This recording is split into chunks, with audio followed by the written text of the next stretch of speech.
It was a cold, wet Thursday evening when Detective Alan Brewer pulled into the parking lot of the Cedar Pine Motel, a rundown brick building tucked behind the highway, known more for drug busts than clean sheets.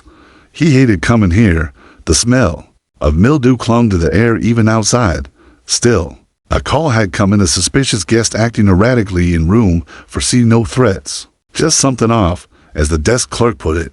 Brewer brought Max, his K-9 partner of 4 years, along for a routine check. Max was a powerful, jet-black German shepherd with a military cut and an unmatched nose. He had tracked missing children, sniffed out meth labs, even once pulled a suicidal teen from the edge of a bridge. But tonight, Max was quiet, unusually quiet. He sat in the back of the cruiser, tail still, ears twitching. Brewer had learned to trust that stillness. It meant something was coming. As Brewer stepped out of the car, leash in hand, the rain drizzled gently over his leather coat. The parking lot was dimly lit, a few flickering bulbs barely cutting through the gloom. He opened the back door of the cruiser and clipped Max's leash to his harness. "You ready, boy?" Brewer asked softly, but before the question fully left his mouth, Max jerked forward violently. "Max!" Brewer staggered, but lost his grip. The leash slipped from his hand, and Max took off like a missile, paws pounding the wet concrete. He ignored the sidewalk, ignored the open lobby. He ran straight toward a room at the far end of the building. Room for C. "Max, come!" Brewer shouted, but the dog didn't stop. His body was tight, focused, his nose nearly touching the ground. Something was wrong, dead wrong. Guests peeked through thin motel curtains as the barking intensified. Brewer sprinted after him, slipping on the slick pavement as he rounded the corner. Max was already at the door, growling now deep, guttural, primal. He scratched at the door, teeth bared. Brewer's heart pounded in his chest. Max never growled like that unless there was real danger. This wasn't a false alarm. Something inside that room had triggered Max's instincts, and Brewer had learned the hard way not to ignore them. He reached the door and pounded with the side of his fist. "Police, open up." No response. He knocked again, harder this time. "Open up now, or we're coming in." Still silence. Max's barking turned into desperate whining. He paced in front of the door, scratching, jumping, turning, then sitting ears flat, tail twitching. Brewer stepped back and looked at the door handle. There was no sign of forced entry. It was locked from the inside. Room for C had been rented hours earlier to a man using a temporary ID. Nothing flagged in the system. A typical no questions asked night stay. Brewer turned toward the main office and radio dispatch. "Need the manager with a key to room for C. Possible exigent circumstances." K-9 alerting hard. He didn't wait. His hand hovered near his firearm, tension knotting in his shoulders. Moments later, the motel manager, a frail man in his 60s, came jogging, huffing, key in hand. "She's been rented." "Yeah." A man, real quiet, paid cash. "Not seen him since this morning," the manager explained. Fumbling with the key, Brewer motioned for him to stand back and drew his weapon. Max stood at his side now, quivering, muscles coiled like springs. The door creaked open slowly. Darkness. The room was dim, lit only by a flickering lamp on a side table. The air inside was cold and damp. At first glance, it looked ordinary, a single bed, floral curtains, a travel bag in the corner. But the smell hit Brewer immediately. Bleach, sweat, something metallic underneath. Max pushed forward, sniffing, low and fast, then lunged straight toward the closet. He barked once, loud, sharp, then sat. Brewer's spine went cold. He approached the closet cautiously, still aiming his firearm. Slowly, he opened the doors, and there she was, a little girl, no older than 5, sat curled in the corner. Her face was smudged with dirt, her knees pulled tightly to her chest. She didn't flinch. She didn't cry. Her eyes were enormous, locked onto Max with a mixture of fear and recognition. Her tiny hands reached out, fingers trembling, and touched Max's fur. Max lay down immediately, his head on his paws, as if he were guarding her from the world. "Jesus," Brewer whispered, lowering his gun. "It's okay, sweetheart. You're safe." The girl blinked slowly, her gaze still fixed on Max. Her lips parted, but no words came. "Give me EMS. Now." Brewer barked into his radio. "We've got a child. Alive. Room for C." He dropped to one knee beside her, his voice calm but urgent. "My name's Alan. This is Max. You're safe now, okay? The girl nodded barely. Max nudged her with his nose gently, then placed a paw across her foot. Brewer swallowed the lump rising in his throat. Room for C wasn't just suspicious anymore. It was a crime scene. But thanks to a dog who listened to more than orders, thanks to instinct, something unspeakably dark had been interrupted, and for the first time in his career, Detective Alan Brewer felt himself fighting back tears. The room fell into an eerie silence after the little girl was discovered. The soft thump of the rain outside only added to the surreal stillness. Brewer knelt in front of the child, who still hadn't spoken a word.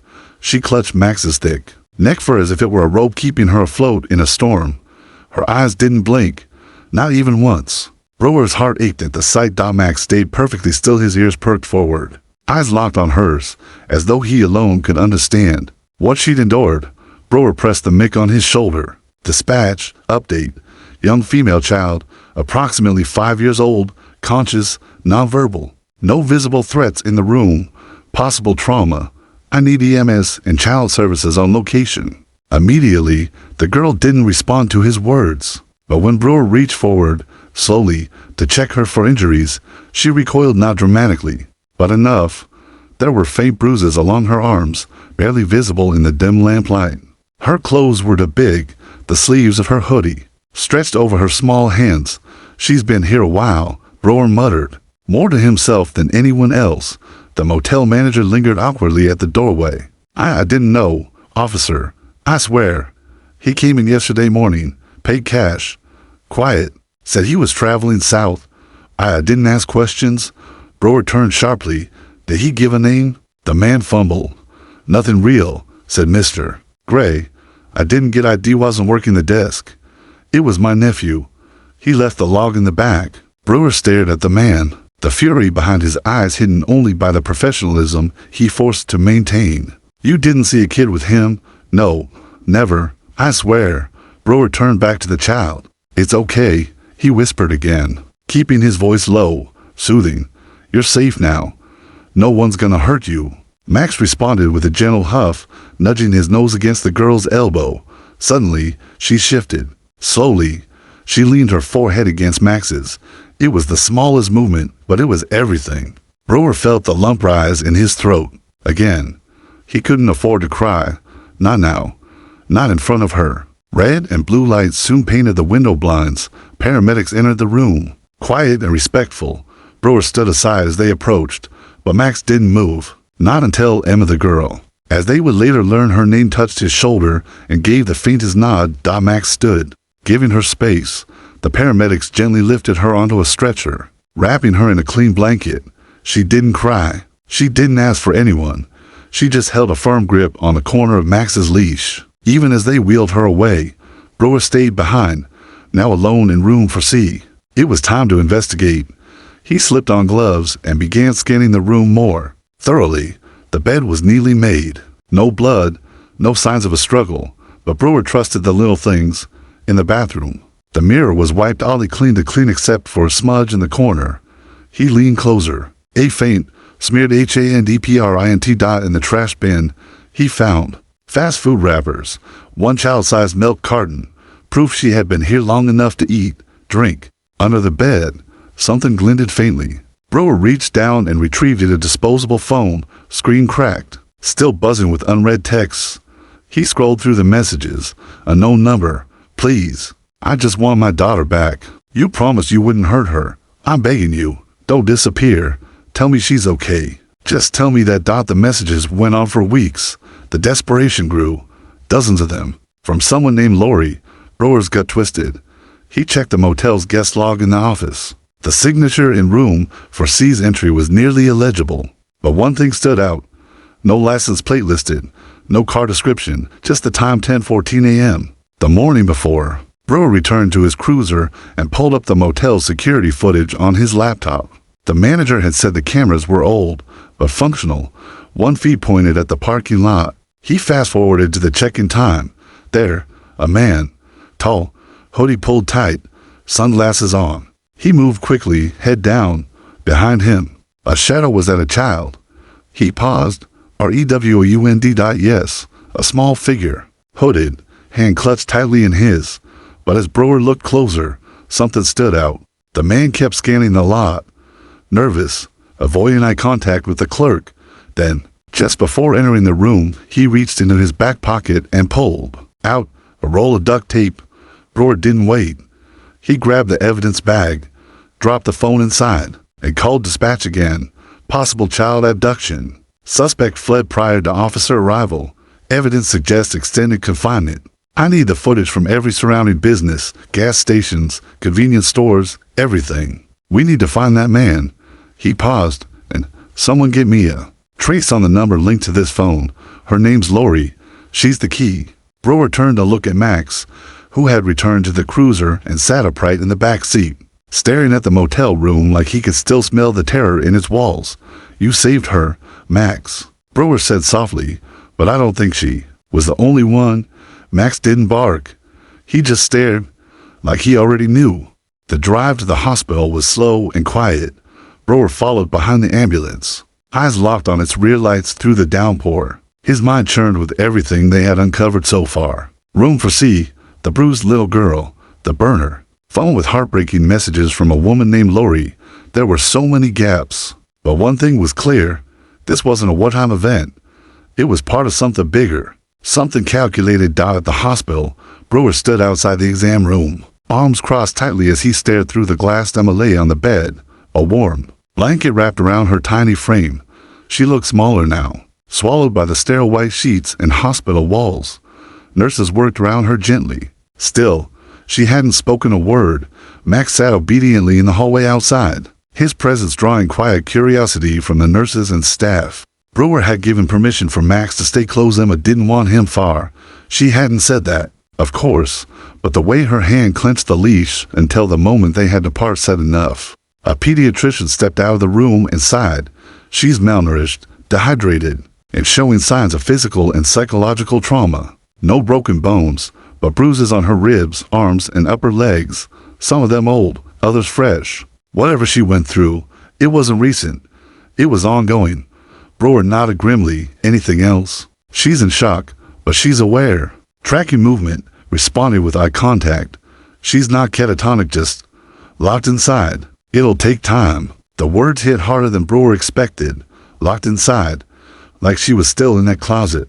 He glanced down at Max, who had now curled up near the door, nose pressed to the floor, ears flicking every so often. She won't even talk to us, the doctor added, but she responds to the dog. It's like he's her anchor. And he stays, Brewer said without hesitation. Later that evening, a representative from Child Protective Services arrived, followed by a trauma counselor. They spoke softly, calmly, but Emma still wouldn't speak. She only watched them. And when they moved too close, she'd shrink back. Brewer knew this part well. He had worked enough child abuse cases to recognize the pattern: compliance without trust, stillness without comfort. She wasn't healed. She wasn't even safe in her own mind yet. He sat with Max just outside the room, scrolling through the phone they'd found in room for C. Each message from Lori sounded more desperate than the last. You said you'd let her call me. I'm going to the police. I don't care anymore.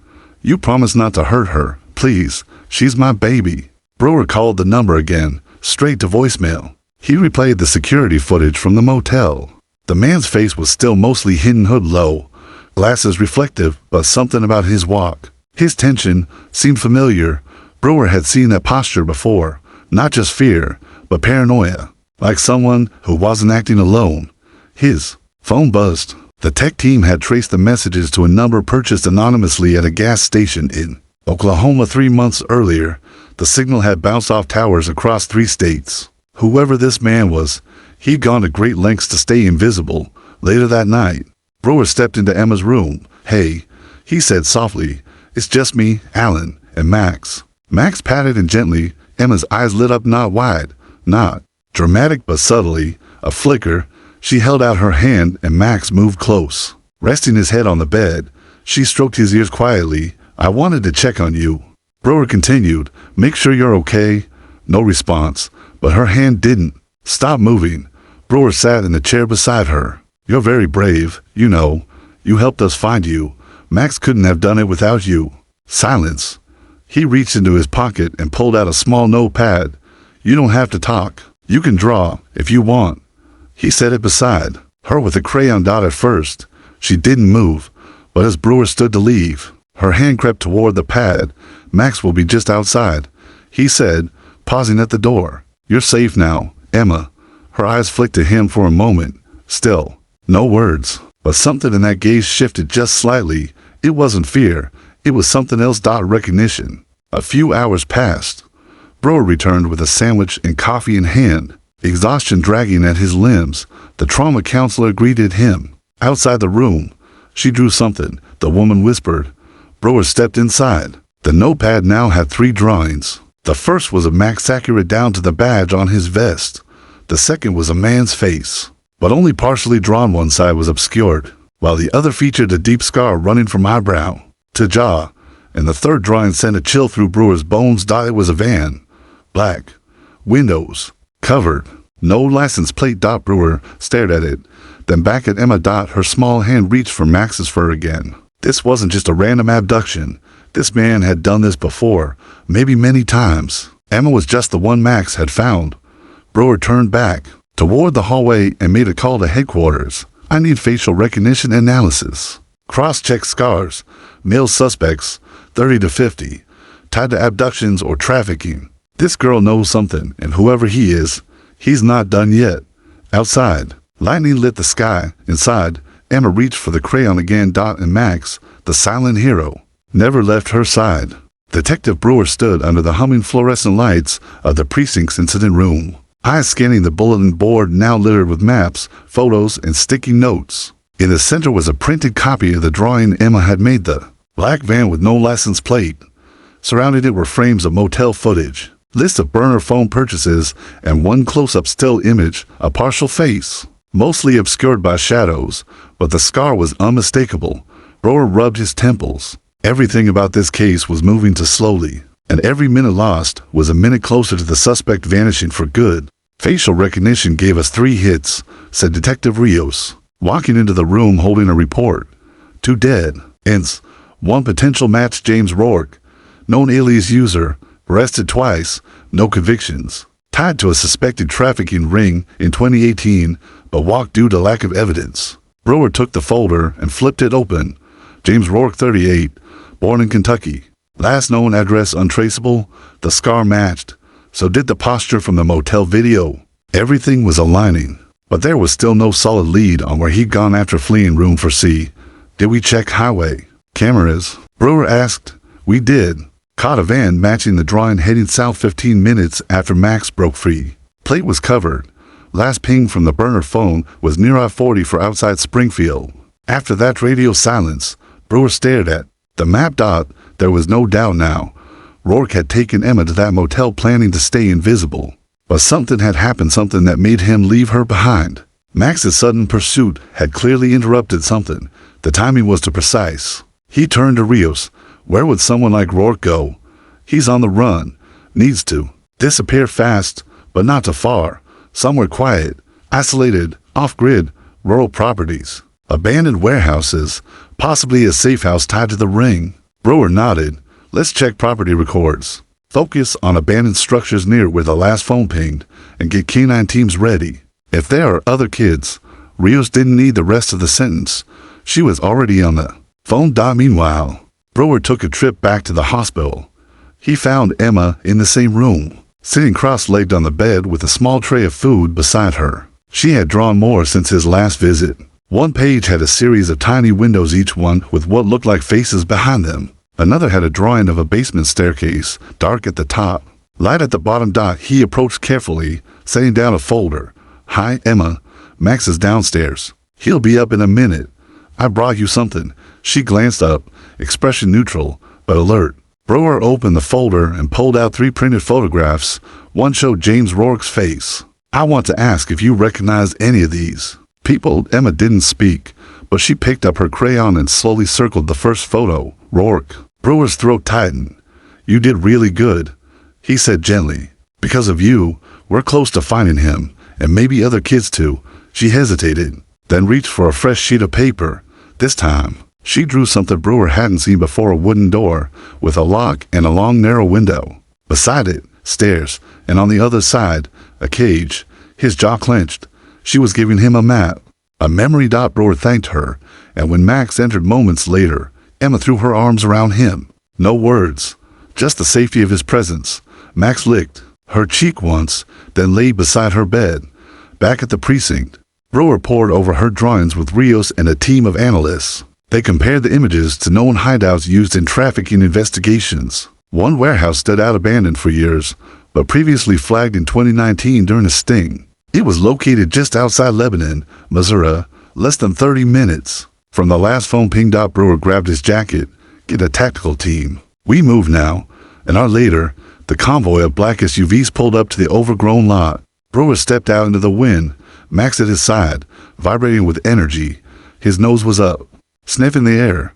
Brewer looked at the crumbling building, boarded windows, rusted metal panels, and one side entrance half open. SWAT entry from the east. Rios, loop around the back. No lights, no sound until I give the word. They moved silently. Max tugged on the leash, pulling Brewer toward the door. No hesitation. Just like the motel. Brewer gave the signal. They breached inside. It smelled like mold, damp wood, and something else, rotting food. Dust swirled in the flashlight beams. Brewer followed Max through the narrow hallway until they reached the staircase. Max growled low. They descended carefully. In the basement, they found it. Cages, blankets, empty water bottles, toys, backpacks. And 5 children huddled in a corner, terrified. Brewer's heart thundered. It's okay, he said, gun lowered, voice firm but kind. We're here to help. You're safe now. SWAT secured the building. Rios reported finding burner phones, IDs, and food supply as evidence the building had been used frequently, but Rourke was gone. Again a still. It wasn't a loss. 5 children saved. 5 families given hope, and it all started with Max following. A scent no human could have known was there. Brewer knelt beside one of the kids, offering water. She was about the same age as Emma. Her hands trembled as she reached for the bottle. Do you have a dog too? She asked quietly. Brewer smiled. Yeah, his name is Max. He's the reason we're here. Later that night, Brewer returned to the hospital. Emma was asleep. Max curled at the foot of her bed. He didn't wake her. He just sat beside her, eyes misty, and whispered, We found them, Emma, because of you. For the first time in days, Brewer allowed himself a moment to breathe. The warehouse raid had saved 5 children, 5 terrified souls who might have vanished forever. If not for Emma and Max. The media had caught wind, of course, but Brewer wasn't concerned with headlines. He was still chasing a ghost. James Rourke had slipped through their grasp again, like smoke in a storm. Back at the hospital, Brewer stood near Emma's door, with Max sitting loyally beside him. Emma was awake, propped against her pillows, sketching quietly on her notepad. Her drawings had become more detailed over the past 2 days. Rooms, hallways, even people. The trauma counselor beside him leaned in and whispered, She's communicating entirely through images. It's extraordinary, really. Most kids retreat. She's opening up her way. Brewer nodded. She's brave. He knocked softly before entering. Max moved to her bedside immediately. Tail wagging gently, Emma smiled, tiny, fleeting but real. I wanted to show you something, Brewer said, sitting beside her bed and placing a laptop on the tray table. We found some other children. 5 of them. They're safe now. You helped save them. Emma looked at him, her eyes steady. She didn't speak, but held up a new drawing. A small group of children huddled together behind a barred door. Above it, a man stood watching. His face was marked by a scar. Brewer studied the drawing and pointed. That's him. That's James. She nodded once. He tapped the laptop. We're getting closer to him. The kids we found, one of them, said he called someone higher up. He's not working alone. Do you know anyone else? Emma didn't respond with words. She flipped to a new page and drew a symbol of black sun, a crude circle with rays, almost tribal. Brewer's brow furrowed. It looked familiar. Later that night, back at the precinct, Brewer placed the drawing on the evidence board. Rio squinted at it. That symbol. I've seen it. Some fringe group, right? Possibly, Brewer said.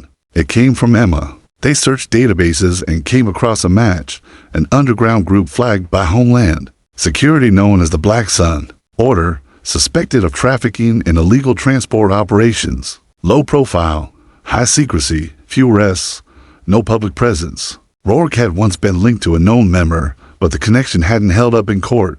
Great. Brewer muttered, "We're not just dealing with a predator, we're dealing with an organization. They needed a break, a weak link, a trail." The phone buzzed. Rios answered, then looked to Brewer. "One of the kids rescued from the warehouse, he's talking." Brewer drove straight to the temporary shelter where the rescued children were being cared for. Inside, a 7-year-old boy named Miles waited with a counselor. He had bruises on his neck and spoke barely above a whisper. Brewer knelt beside him. "You're safe now, I promise. Can I ask you some questions?" Miles nodded. "The man who took you, did he say anything about where he was going?" Miles blinked. "He said he was going to finish the delivery, then meet Mother. Brewer asked, eyes narrowing. The boy nodded. "He said she lives where the sun never shines." I didn't understand. Brewer's brain clicked. Where the sun never shines. A cave, underground bunker, a code name? Then he remembered a closed mining facility from one of their earlier locations. Searches abandoned for decades, hidden deep in Missouri hills. They had dismissed it as irrelevant. But now, Brewer called in the coordinates. "We need a drone over the old Crossridge mine. Thermal imaging, infrared. If there's anything breathing down there, I want to know." While waiting for satellite visuals, Brewer returned to the hospital. Emma was asleep again. Max curled up beside her. This time, she was clutching something, another sketch. He gently slid it from under her hand. It was a map, rough, childlike. A road, a turnoff, trees, and at the end, a hill with a black circle drawn over it. Brewer traced the lines. It was nearly identical to the location of the Crossridge mine. He stared at the drawing for a long moment before placing it gently on the tray beside her. "You remember everything, don't you?" he whispered. "Even the parts you wish you could forget." Outside her room, the call came in. "Detective Brewer, we've got movement. Drone footage shows heat signatures, vehicles, and bodies. Rough estimate for 6 people inside." Brewer's blood surged. They had found the nest. By dawn, the tactical unit assembled at the ridge overlooking the abandoned Crossridge mine. The landscape was desolate, dried mud paths, collapsed scaffolding, and rusted warning signs barely visible in the morning haze. But beneath the surface, movement stirred. Drone footage confirmed 6 heat signatures. Possibly more underground. Detective Brewer adjusted his bulletproof vest and earpiece. Max, tail alert, stayed at his side, eyes scanning the terrain. The German Shepherd was unusually still. Sensing tension before the first step was taken, Captain Rios approached. "Feds wanted. They're inbound. But if there are kids down there, I'm not waiting." Brewer nodded. "We going clean and fast.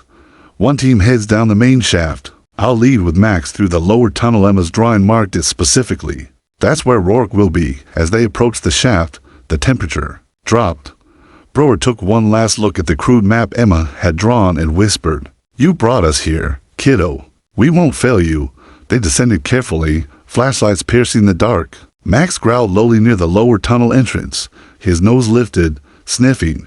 Then he pulled forward. Brewer tightened the leash and followed, heart pounding. The air was thick with damp earth and gasoline. A soft hum echoed ahead. Generators? That meant someone was living down here. Further in, a dim glow radiated from a metal door. Brewer halted the team, crouched, and pressed his ear against it. Faint voices, movement, then a scream of child. That was all Brewer needed. He signaled. Boom. The breach team exploded through the door with precision. Chaos erupted. Flashbangs cracked the silence. Shadows darted. Screams echoed. Max lunged toward a fleeing figure. "Rourke, Max, go!" Brewer shouted. The dog sprinted into the maze of tunnels. Brewer chased, gun drawn. The concrete walls twisted endlessly, lit only by the flickering emergency lights. Rourke was fast, but not faster than Max. When Brewer rounded the corner, he found Rourke pinned. Max's powerful jaw clamped on his forearm. Call him off, Rourke howled. Brewer approached slowly. "You're lucky he hasn't gone for your throat." Rourke spat. "You think this ends with me? She's still out there. Mother's watching, and she never forgets a name." Brewer tightened his grip on his weapon. "Neither do I." Back at the central shaft, the team secured for captors and freed 3 more children recovered, silent, eyes wide in disbelief. One boy clung to Max, who licked his face gently, as if assuring him he was safe now. Brewer radioed in. Package secured, all assets accounted for, but Rourke's words haunted him. "She's still out there." Later that night, Brewer sat beside Emma's hospital bed again. She was awake, silent as ever, but calmer. Max nuzzled under her arm as if he'd always belonged there. Brewer leaned in. "We got him, and we saved the kids. You helped us, Emma, more than you'll ever know." She didn't smile, but she picked up her pencil and began drawing again. Brewer watched as her hand moved across the paper this time. Not a tunnel or a man, but a woman's silhouette. Long hair, a cloak.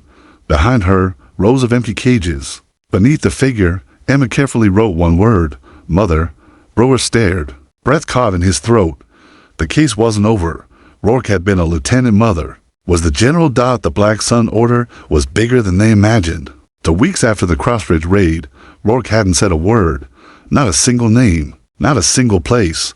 He sat in federal custody with a crooked grin and empty threats. But Brewer wasn't waiting for him to talk. He had a bigger lead. Emma's drawing. The image haunted him. The woman, Mother, her face obscured, her silhouette imposing. The detail Emma added to the cages suggested first-hand memory. She had seen her at the precinct. Brewer reviewed every drawing Emma had made. Together, they formed something, like a map, a timeline. She hadn't been drawing for therapy. She was giving directions. Rios entered with a file. "Remember that symbol?" Emma drew the Black Sun. Homeland found something, an encrypted network. File dumps, ghost transactions, all leading to one alias, Matron. Brewer blinked. "That's her." Rios nodded. "Maybe, but this Matron is smart. Everything's laundered. Digital breadcrumbs don't lead to a real identity. Except," he flipped to a photo, a surveillance still from a 2019 operation in Arizona. A woman in a cloak, guiding children into a black van, face hidden, but the hair, the posture, it matched Emma's drawing. Brewer studied the image. Where was this taken? Back entrance of an abandoned children's home in the desert. It burned down to days after this photo was taken. No bodies, no survivors, but a nearby gas station captured the VIN's plates. Brewer stood. Trace it. Within hours, they had a match. The van had been abandoned in Nevada, but the trail didn't end there. A storage unit registered to a shell company in Utah showed a regular activity, a power spike every 3 days. Brewer and Max were on the next flight out. They arrived in the dead of night, the mountain wind slicing through the canyons. The storage facility was remote, no security, no staff on site. Brewer walked through rows of rusted units until Max stopped cold at unit for 9. Low growl. Hackles raised. Brewer pressed his ear to the door, faint humming, power running. He unholstered his weapon and gave a quiet signal with a sharp snap. He broke the lock and lifted the door. Inside was not storage, it was a lab. Cots for bags. A row of computer monitors, surveillance feeds from locations all over the country, playgrounds, bus stops, foster centers. At the far end of the unit was a wall plastered with photographs of children, some smiling, others missing, and in the center, a shrine-like display with one picture, Emma's. Brewer's stomach turned. Max began barking furiously at a trapdoor in the corner. Brewer yanked it open and descended into a cold, narrow stairwell. Underground, he found rows of server racks, another workstation, and a woman sitting calmly in the corner chair, hands folded in her lap, long gray hair, calm eyes, a scar tracing her cheek. "Detective Brewer," she said, voice smooth and unnervingly pleasant. "We've been expecting you." He raised his gun. "Get on the ground now." She smiled. "You can't kill what lives in the shadows." Rourke was just one of many, but Emma, oh, she's something special. She remembers everything. She's the key. I sat on the ground. She didn't move. "They'll come for me. They always do. But you're too late."